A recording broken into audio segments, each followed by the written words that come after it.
Over a year ago now, when I was working for a client in Sydney, I came across this little hack that allowed the client to asynchronously load data from various resources by using templates with the layout false tag.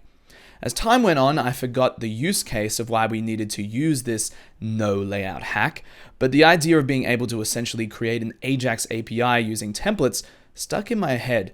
And when an opportunity this year presented itself to use the hack to create an AJAX Collection API, I discovered the idea worked perfectly. And so in this video, I want to share with you guys the process of creating your own AJAX Collection API within your Shopify theme. Let's get started. In this video, I'm going to demonstrate the no layout hack inside the Dawn theme, which is the latest default theme from Shopify at the time of recording. I'm going to go into Actions, click Edit Code, and inside the online code editor, I'm going to go into my templates folder here and click to add a new template. A misconception I think some of you guys have is that you can't use Liquid in your themes moving forward. They have to be JSON, which is not the case. Obviously here we've got this selection here. We can create a Liquid template, and that's exactly what we're going to do in this video. All right, so let's create an alternative template for collection. It's going to be a Liquid template, and I'm going to call it full count. The reason why I'm calling it full count will become clear very shortly. So I'm going to create this alternative template, and here is the first bit of code. So let me just expand this, make this easier for you guys to read. I'm going to add in the layout none tag, which will make sure that there is no layout code being served in this. Then what I'm going to do is output the full product count of this collection. So it's whatever collection you're looking at, right? I'm going to hit save. And now what you might be thinking is, oh, how do we actually access this collection template? Do we have to go into our admin and then update one of the collections to show via this particular alternative template?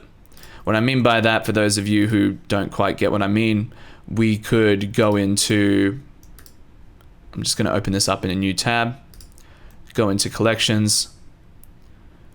Let me just zoom out.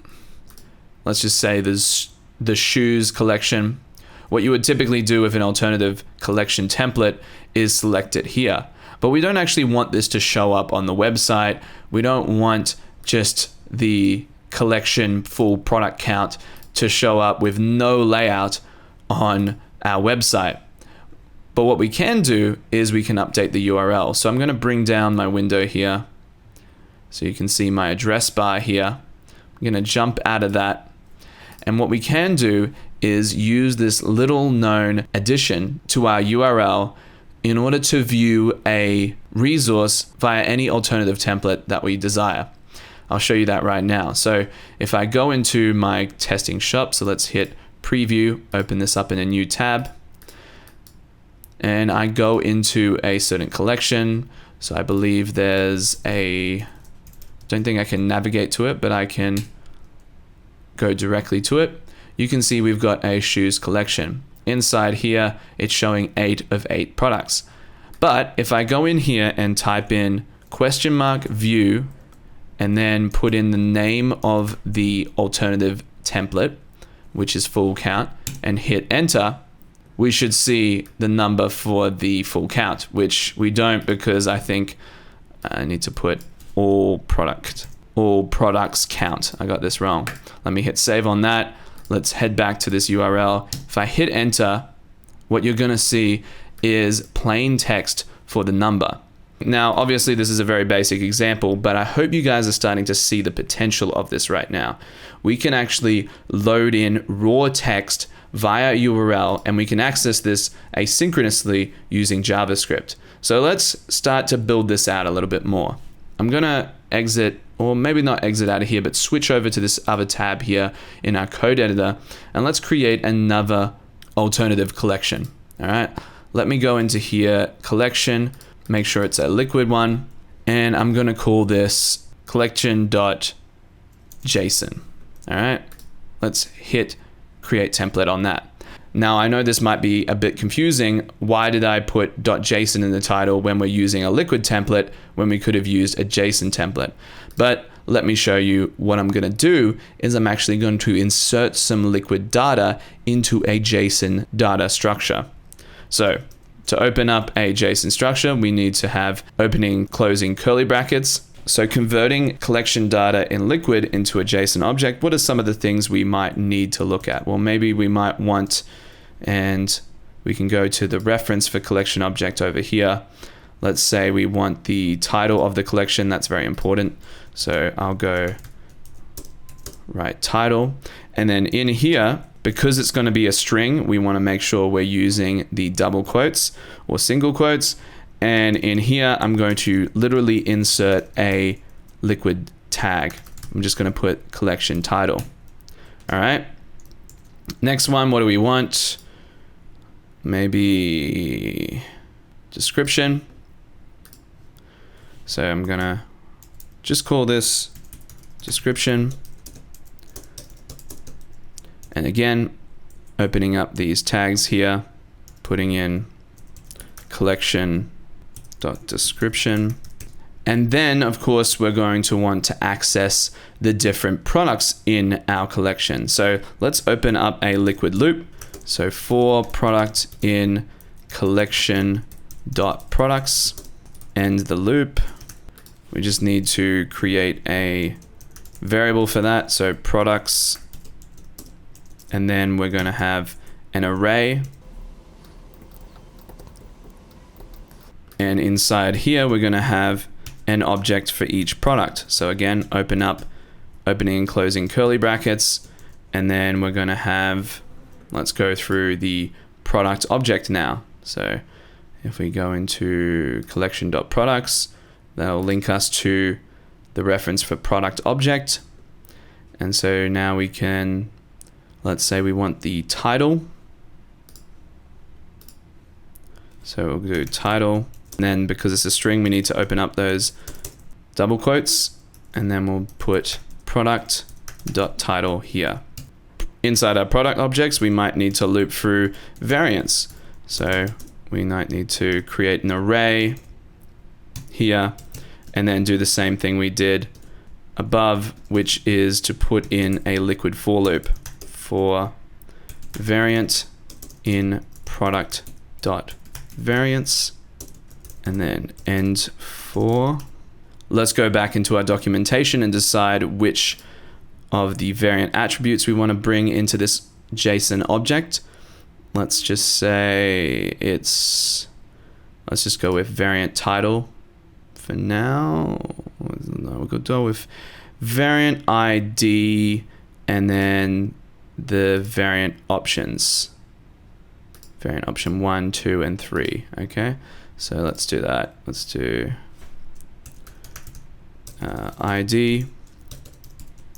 And for this, because it's going to be an ID, we don't necessarily need to put in the double quotes. We can just go variant.id. Then we'll have our 3 options. So option 1, here we're going to need our double quotes, variant option 1. And then I'm going to copy that line 3 times and just change the numbers. 2, 3. All right, let's leave it there for now. And I'm going to hit save on that. And remember, the alternative layout is called JSON. This one was called full count. So let's go back over here. And after view, instead of full count, let's just say JSON. Looks like we forgot to put in our no layout tag. Very important. So that's what happens when we don't use the no layout tag. We get our header and footer and all the other surrounding code. So we need to put in layout none. Hit save on that, refresh over here.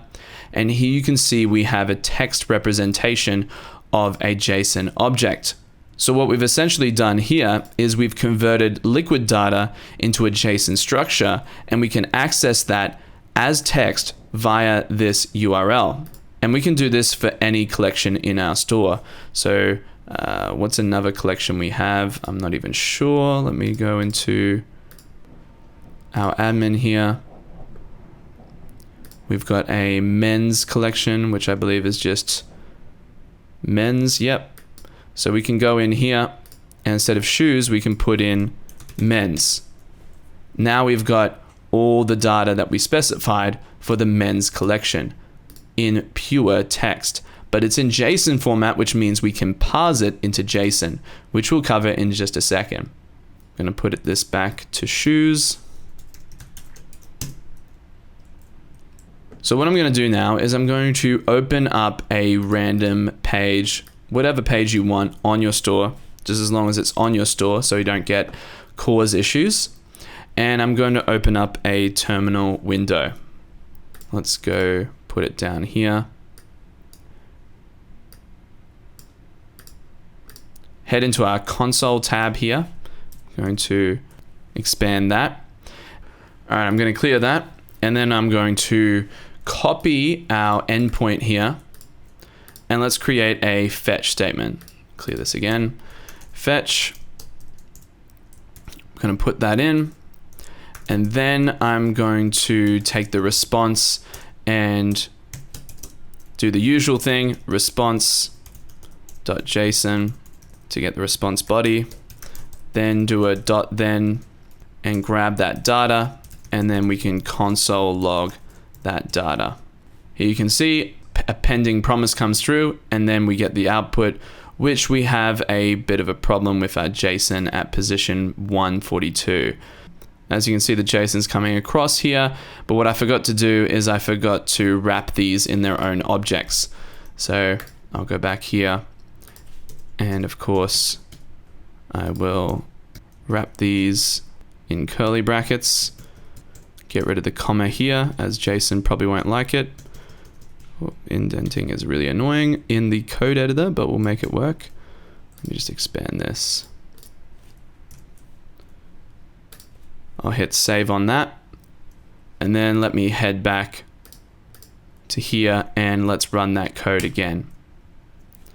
Now we've got an unexpected token JSON position 340 and that's because we forgot to put commas in between the objects.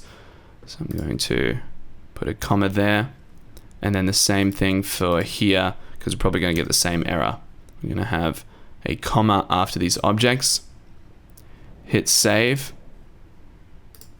Go back to our console over here. Run the same code again.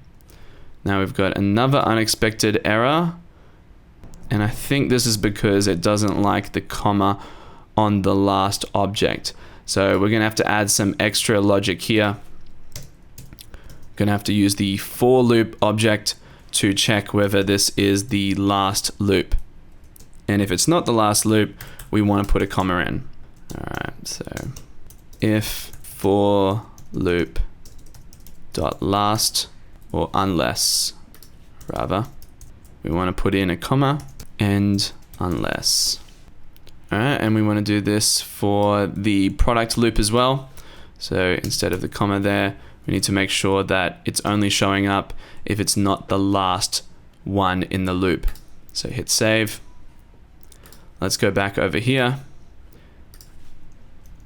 I will clear this and then run that code again. And now, finally, you can see the data coming through in JavaScript. So here you can see we've got the title of the collection, the description, which is empty. Then inside products, we've got an array of objects with all our different products. And then inside, we've got the array of all the different variants within that product. All right, so this is essentially the hack. We can create a JSON API by using alternative templates and the no layout hack. Now, of course, some of you might be wondering, well, what do we do with this data? There is so many different things you could do with this data, and the point of this video is that you can retrieve this data, but I think I'll show you a little demonstration of what you can do to actually use this data anywhere on your website. So what we can do is let's head to, let me just create a new collection template. Make this one liquid as well, and then just call this demo. This will be just to create an app to demonstrate how we can use this data. I'm going to again use no layouts here just to make this super clean. So we have a clean slate here. And as you guys know, what I like to use currently is Vue.js. So I'm going to bring in Vue, and then I'll open up a script tag. Inside here, I'm going to create a options object. I'm going to give this a name of collection app, then data.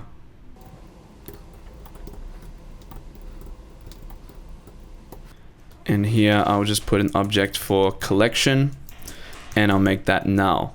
And then what we're going to do on page load is we're going to run that code to populate that collection. So on mounted, actually let's create a method first.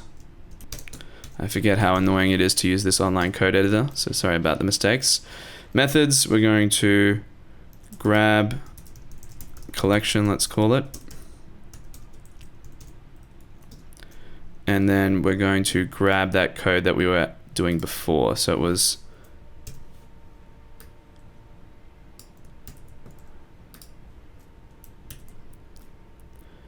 and then instead of, let's break this up into some new lines. Then, and instead of console logging the data, what we're going to do is say this collection equals data. And that'll load in the data that's returned by the API into our collection right here. But of course, we want to update this to be whatever the collection handle actually is. So collection.handle. So this will work on all collections, not just the shoes collection. And then after defining that method, we're going to create a mounted lifestyle hook or life cycle hook. Again, the indenting is going haywire here. And then mounted, we're going to run this grab collection. Now we just need to put this into an app. So I'm going to run const collection app equals Vue create app, loading in those options. And then we're going to have to mount it to something on our DOM. So I'm going to create an element with the ID of app, div ID app.